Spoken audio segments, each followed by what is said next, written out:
berkaitan dengan Pagar Nusa, bahwa Pagar Nusa adalah lembaga yang berada di naungan Nahdlatul Ulama.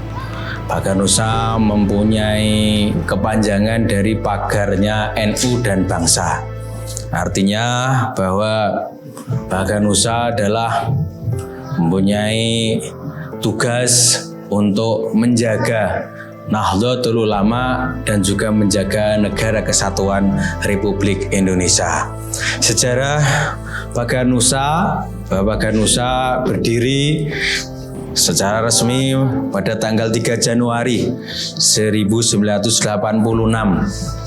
yang mana Pagar Nusa menaungi semua pencaksilat-pencaksilat yang ada di bawah Nahdlatul Ulama yang sejak dulu sudah berkembang di pondok-pondok pesantren dan juga di lembaga-lembaga pendidikan, yang mana pertama menjadi ketua sekaligus guru besar Pagar Nusa adalah beliau Al-Mukarram Gus Masum Jauhari, yang mana sebagai pendiri sekaligus sebagai guru besar pencaksilat Nahdlatul Ulama Pagar Nusa.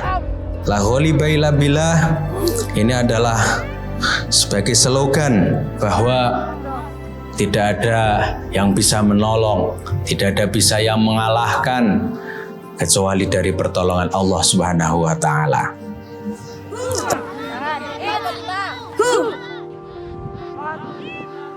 Berbeda dengan pencaksilat yang lainnya adalah dengan adanya amalan-amalan berupa wirid, zikir, serta amalan-amalan kebatinan yang lainnya.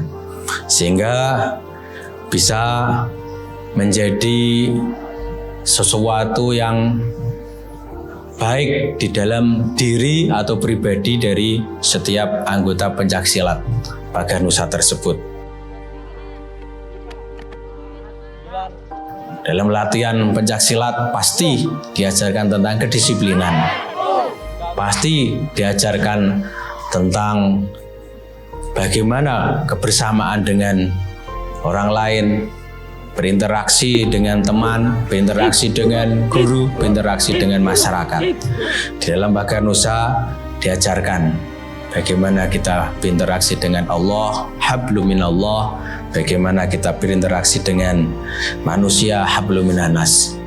Sehingga dari kegiatan-kegiatan tersebut bisa menjadikan para murid, para pendekar pencaksilat Pagar Nusa baik di hadapan Allah, juga kita berharap baik di hadapan sesama manusia. Kenapa saya harus milih pencaksilat Pagar Nusa sendiri? Karena menurut saya Pagar Nusa itu bela diri yang sangat sempurna. Karena di Pagar Nusa itu nggak cuma dilatih dengan bela diri saja, karena di Pagar Nusa itu dilatih dengan bagaimana cara kita bertawadu kepada sesama, kita bagaimana cara bisa mendekatkan diri kepada Allah Subhanahu wa taala. Artinya kita di bela diri itu nggak cuma dilatih biar agar bisa gelut seperti itu. Jadi itu Pak, pas di jidan. Pagar Nusa mengajarkan saya bagaimana caranya berakhlakul karimah, bagaimana caranya mengaji. Jangan salah, di Pagar Nusa juga itu diajari mengaji seperti wirid dan lain-lain. Dan setiap naik tingkatan itu juga diberi amalan tersendiri. Di dalam Pagar Nusa itu terdapat 4 tingkatan. Yang pertama tingkat 1, tingkat 2, tingkat pelatih, dan tingkat warga. Selama saya belajar di Pagar Nusa, saya banyak diajari pelajaran seperti seni pukulan, seni bela diri, tendangan, ipsi, dan yang lain-lain. Fisik di sini itu ya nggak sakit lah, umum dan itu semua udah ada tahapannya dan tidak terasa sakit karena pernafasan, lari atau tendangan itu ya udah diajarin sejak awal dan tidak mungkin terasa sakit. Kenapa saya memilih Pagar Nusa?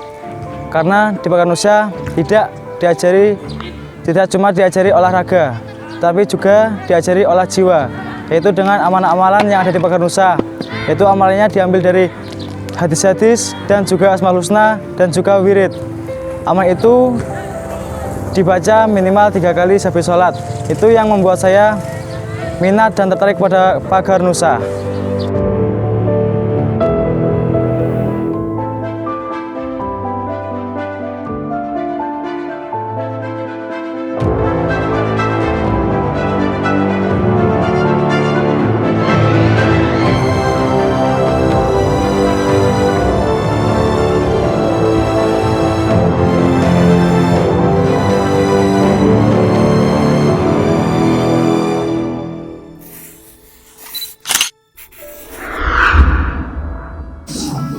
Ada beberapa konflik di masyarakat, beberapa perguruan mungkin terjadi bentrokan ataupun gesekan.